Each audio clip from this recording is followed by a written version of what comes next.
साथियों नमस्कार। अनियमित कर्मचारियों को लेकर दो बहुत ही महत्वपूर्ण जानकारियां आपको आज इस वीडियो में मैं दूंगा। दोनों ही जानकारियां काफ़ी महत्वपूर्ण हैं और जो कर्मचारी हैं उनसे संबंधित हैं, तो इसीलिए आपसे निवेदन है कि इस वीडियो को अंत तक आप ज़रूर देखें। और अगर पहली बार चैनल पर आप आए हैं तो चैनल को सब्सक्राइब जरूर करें, जिससे इसी प्रकार की कर्मचारियों से संबंधित नई नई जानकारियाँ आपको मिलती रहें। साथियों, पहले बात करते हैं पहली जानकारी के बारे में, जो अनियमित कर्मचारियों को लेकर विधानसभा में एक प्रश्न उठाया गया है। शून्यकाल में ये प्रश्न लगाया गया है। तो क्या कुछ प्रश्न लगाया गया है, किसके द्वारा लगाया गया है और इससे जो अनियमित दैनिक श्रमिक कर्मचारी हैं उनको क्या फ़ायदा होगा।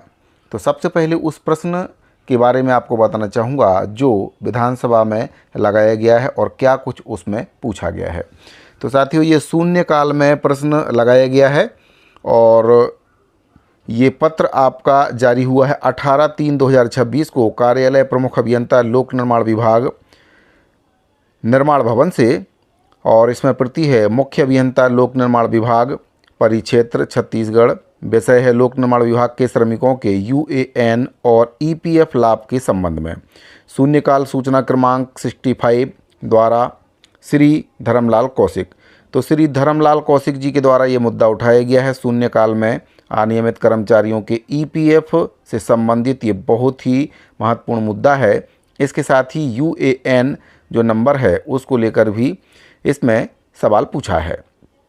पत्र में कहा गया है, कृपया संदर्भित पत्र का अवलोकन करने का कष्ट करें। विषय अंतर्गत विधानसभा फरवरी-मार्च 2026 सत्र शून्यकाल सूचना क्रमांक 65 द्वारा माननीय श्री धर्मलाल कौशिक सदस्य विधानसभा से संबंधित जानकारी आज ही प्रस्तुत करना सुनिश्चित करें। मुख्य अभियंता जी के द्वारा ये पत्र जारी करके जानकारी मांगी गई है। और विधानसभा सचिवालय से एक पत्र जारी हुआ था 17/3/2026 को, जो कि इसमें प्रति है सचिव छत्तीसगढ़ शासन लोक निर्माण विभाग मंत्रालय महानदी भवन के लिए पत्र लिखा गया था। और विषय इसमें बताया गया था नियम 267 का के अधीन सभा में पढ़ी गई सूचनाओं पर कार्यवाही क्रमांक 65।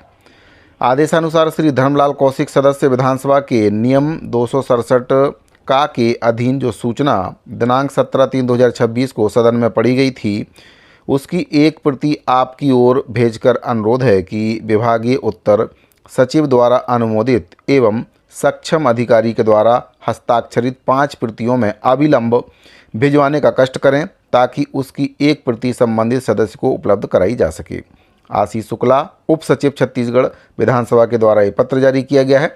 साथियों, जो प्रश्न है सबसे पहले आपको उसके बारे में बताना चाहूँगा कि क्या कुछ प्रश्न उठाया गया है। तो यूएएन और ईपीएफ से संबंधित प्रश्न पूछा गया था।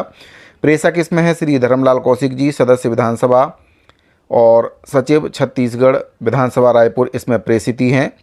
विषय आपका है नियम 267 का के अधीन सदन के ध्यान में लाए जाने वाले विषय की सूचना। इसमें बताया गया है कि मैं नियम 267 का के अधीन आज दिनांक को सदन के ध्यान में निम्नलिखित विषय लाने की सूचना देता हूं और अनुरोध करता हूं कि अध्यक्ष महोदय उसे उठाने की सम्मति प्रदान करेंगे। और जो संक्षिप्त विषय है उसके बारे में भी इसमें बताया गया है लोक निर्माण विभाग के श्रमिकों के यूएएन और ईपीएफ लाभ के संबंध में ये प्रश्न लगाया गया है। इसमें कहा गया है कि यदि अनुमति दी गई तो मैं निम्नलिखित वक्तव्य दूंगा। अगर इनको अनुमति मिल जाती है तो ये प्रश्न पूछना चाहेंगे। लोक निर्माण विभाग में एचआर और एमआर के अंतर्गत विभिन्न श्रेणी के कार्यरत श्रमिकों का यूएएन नंबर नहीं बन रहा है, उन्हें ईपीएफ का लाभ नहीं मिल रहा है और शासन के द्वारा ईपीएफ की राशि उपलब्ध कराए जाने के बाद भी विभाग के द्वारा सही रूप से ईपीएफ जमा नहीं किया जा रहा है। इससे अनियमितता की शिकायतें आ रही हैं और जिस पर पारदर्शी कार्यवाही नहीं हो पा रही है। इसीलिए करोड़ों रुपए ईपीएफ का जमा नहीं हुआ है, जिससे इन कर्मियों में अपने भविष्य को लेकर संशय बना हुआ है। अतः विधि सम्मत कार्रवाई किया जाना आवश्यक है एवं इस संबंध में विभाग में कार्यरत श्रमिकों की मांगों पर सहानुभूतिपूर्वक विचार किया जाए। तो ये मुद्दा उठाया गया है कि ईपीएफ की जो राशि है वह जमा नहीं हो रही है। विभाग के जो आला अधिकारी हैं कहीं ना कहीं इसमें लापरवाही बरत रहे हैं। विभाग को राशि भी उपलब्ध करा दी गई है, बावजूद इसके जो ईपीएफ की राशि है उसका लाभ श्रमिकों को नहीं मिल पा रहा है। साथियों, कहीं ना कहीं ये बहुत बड़ा भ्रष्टाचार इसमें होने की आशंका है, क्योंकि जब विभाग को राशि उपलब्ध करा दी गई है तो फिर आखिर कर्मचारियों के ईपीएफ की कटौती विभाग के द्वारा क्यों नहीं की जा रही है। इससे करोड़ों रुपए का जो नुकसान है शासन को हो रहा है, और शासन को तो नुकसान हो ही रहा है, इसके साथ ही कर्मचारियों को भी असुविधा इसमें हो रही है।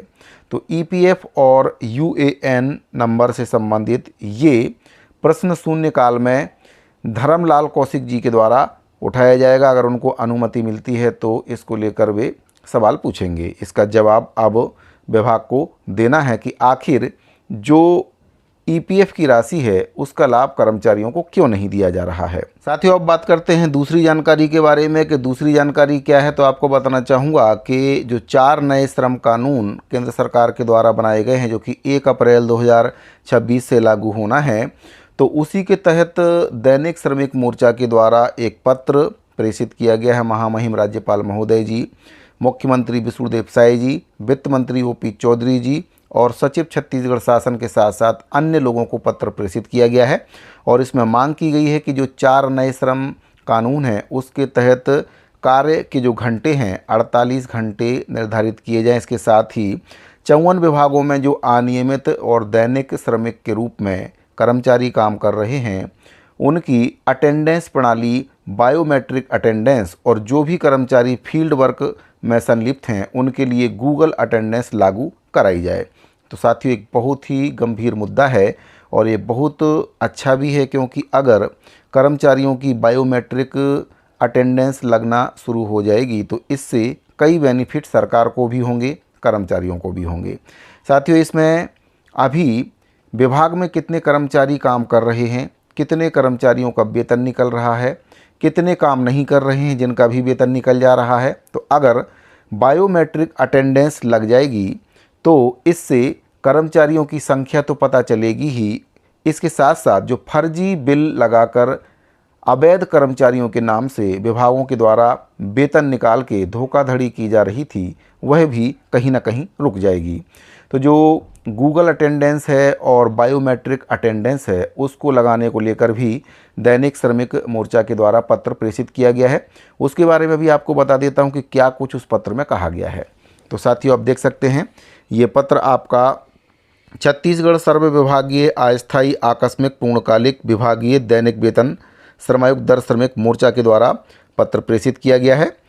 और पत्र में कहा गया है कि लेखे 54 से अधिक छत्तीसगढ़ के विभागों में बिना नियुक्ति पत्र आवश्यकता के अनुसार आकस्मिक श्रमिक के रूप में अस्थायी दैनिक मासिक पूर्णकालिक राज्य शासन के श्रमायुक्त दर का वेतन संबंधित विभाग से सीधे प्राप्त करने वाले तृतीय चतुर्थ श्रेणी के समकक्ष कार्यों में वर्षों से औद्योगिक अधिनियम के अंतर्गत नियोजित लगभग 36,000 जो श्रमिक हैं वे वर्तमान में काम कर रहे हैं। महोदय, हमारी आपसे मांग और प्रार्थना भी है कि आप 4 नए श्रम कानून के अंतर्गत साप्ताहिक निश्चित समय अवधि 48 घंटे कार्यावधि के परिपालन के लिए अतिरिक्त सेवा अवधि के लिए अतिरिक्त भुगतान अनिवार्य अवकाश का लाभ प्रदान करने के लिए हम समस्त दैनिक मासिक श्रमिकों के लिए संबंधित कार्यालयों और कार्यस्थल में बायोमेट्रिक अटेंडेंस पंजीयन अनिवार्य करने का निर्देश आगामी 1 अप्रैल 2026 से तत्काल जारी करने की कृपा करें। हम में से बहुत से श्रमिक जो मैदानी क्षेत्र यानी कि फील्ड में काम कर रहे हैं, जैसे कि वाहन चालक, हेडपंप मैकेनिक, ये सभी वर्तमान में फील्ड में काम कर रहे हैं अथवा किसी दिवस कार्यालय से बाहर कार्य हेतु भेजे जाते हैं, तो उनके लिए अनिवार्य गूगल अटेंडेंस का निर्देश भी विशेष रूप से शामिल करने की कृपा करें। महोदय, उपरोक्त सुझाव मांग स्वीकार अगर हो जाती है तो 54 शासकीय विभागों को कई प्रकार के लाभ होंगे। इसमें लाभ भी बताए गए हैं, क्या कुछ लाभ होंगे, जैसे कि केवल नाम के आधार पर जो अवैध वेतन आहरण की गड़बड़ी हो रही थी उस पर हमेशा के लिए रोक लग जाएगी, क्योंकि जिनकी भी अटेंडेंस लगेगी केवल उन्हीं का वेतन आहरण यहाँ पर किया जाएगा और फर्जी वेतन यहाँ पर नहीं निकल पाएगा। निजी कार्यों के लिए विभागीय वेतन से श्रमिक रखने की प्रथा पर रोक लग जाएगी और अन्य जिले से वेतन आहरण, अन्य जिले में कार्य पर श्रमिक रखने की अनियमितता पर पूरी तरह से विराम लगेगा। श्रमिकों के निश्चित समय तक काम करने से श्रमिकों की क्षमता में अद्भुत वृद्धि होगी। प्रतिदिन 8 घंटे के स्थान पर 12-12 घंटे सेवा किसी अनियमित श्रमिक से अगर लिया जाता है तो वह भी बंद होगा, जिससे श्रमिकों का शोषण भी बंद होगा।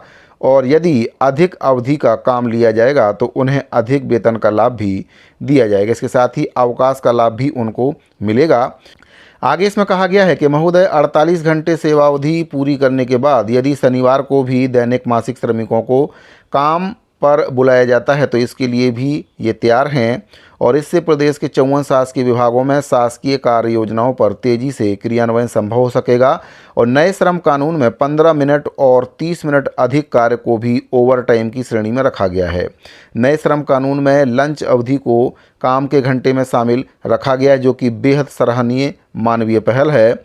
अतः गूगल अटेंडेंस और बायोमेट्रिक अटेंडेंस दैनिक श्रमिकों के लिए अनिवार्य किया जाना बेहद ज़रूरी है।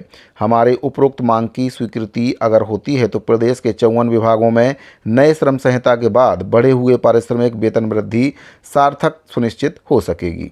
तो ये मांग की गई है गूगल अटेंडेंस लगाने के लिए और बायोमेट्रिक अटेंडेंस लगाने की मांग दैनिक श्रमिक मोर्चा के द्वारा शासन से की गई है, क्योंकि बहुत से जो कर्मचारी हैं जो काम भी नहीं कर रहे हैं उनके नाम से फर्जी वेतन आहरण किया जा रहा है। दूसरे ज़िलों के कर्मचारियों का वेतन आहरण दूसरे ज़िले से किया जा रहा है और अधिकारियों के द्वारा कर्मचारियों को अपने बंगलों पर निजी काम के लिए रखा जाता है और उनका वेतन आहरण वहां से किया जा रहा है। तो कई प्रकार की खामियां यहां पर देखने को मिल रही हैं। तो अगर बायोमेट्रिक अटेंडेंस और गूगल अटेंडेंस लागू हो जाती है तो ये सभी जो व्यवस्थाएं हैं वे बंद हो सकेंगी और शासन को भी इससे काफ़ी लाभ होगा। कर्मचारियों को अतिरिक्त काम नहीं करना पड़ेगा, उनको अवकाश भी मिलेगा। 8 घंटे काम उनसे लिया जाएगा और अगर 8 घंटे के ऊपर 15 मिनट या आधा घंटा कर्मचारियों से काम लिया जाता है तो उसको ओवर टाइम में गिना जाएगा और अटेंडेंस के आधार पर ही फिर कर्मचारियों का जो वेतन है वह भुगतान किया जाएगा। तो बहुत ही अच्छा ये निर्णय है, दैनिक श्रमिक मोर्चा के द्वारा पहल की गई है। अब देखने वाली बात यह है कि सरकार इसको कब तक लागू करती है। आपको मैं बताना चाहूँगा कि बहुत से विभागों में ऑनलाइन अटेंडेंस लागू हो चुकी है और सरकार की भी मंशा है कि इसको सभी विभागों में लागू किया जाए। तो अगर लोक निर्माण विभाग में ये व्यवस्था लागू होती है तो फर्जी बिलों का जो भुगतान सैलरी के नाम से अधिकारियों के द्वारा लगातार किया जा रहा था, कई बार इसकी शिकायतें भी आ चुकी हैं, वह पूरी तरह से बंद हो जाएगा। तो साथियों, उम्मीद करता हूं कि ये जो 2 जानकारियां मैंने आपको दी हैं आपको पसंद आई होगी। अगर आपको ये जानकारी अच्छी लगी हो तो वीडियो को लाइक करें, अपने दूसरे साथियों को भी इस जानकारी को ज़्यादा से ज़्यादा शेयर करें। मिलते हैं अगले वीडियो में, अभी के लिए दीजिए इजाज़त। धन्यवाद।